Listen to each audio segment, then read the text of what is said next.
Allora, il Corriere della Sera apre con fisco e licenziamenti, questa è e rimane soprattutto una licenza stampa, la nuova manovra, via libera della Commissione Bilancio del Senato, l'ipotesi fiducia per accorciare i tempi, Tremonti rilancia gli Eurobond, linea più morbida, redditi online senza nomi, niente conti correnti nelle dichiarazioni, passa la deroga all'articolo 18, cade la tutela del posto di lavoro se cessi dei sindacati.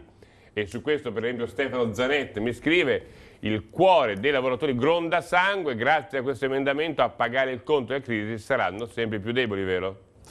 Guarda, intanto non diciamo cose inesatte, non è che una mattina un imprenditore si sveglia e inizia a licenziare, cioè togliersi un operaio per un imprenditore significa togliersi un pezzo di se stesso, perché il lavoro non è più il padrone e l'operaio, il lavoro è quella sinergia tra chi produce e chi fa produrre.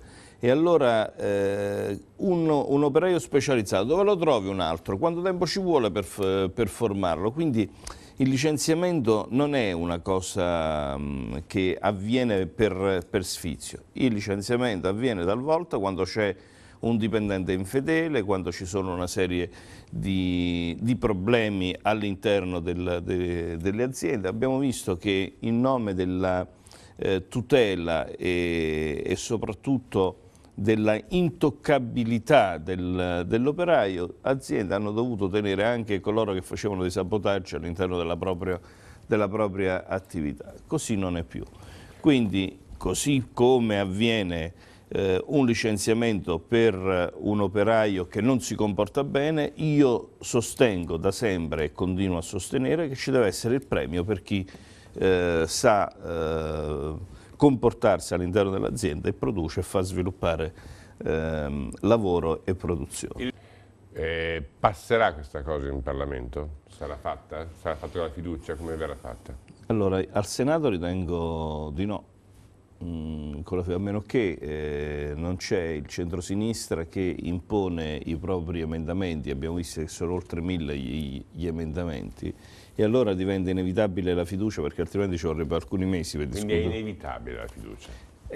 Come facciamo? Noi dobbiamo fare una manovra urgente e siamo 3 mesi a discutere sugli emendamenti, no? Non ho ben compreso.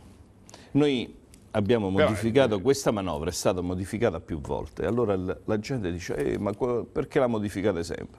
È perché nel confronto con le parti, se trovi una cosa che si può fare la facciamo, perché noi abbiamo un obbligo che è quello dei 45 miliardi di euro, poi per arrivare a 45 miliardi di euro ci stanno 1000 strade, ognuno ne indica una.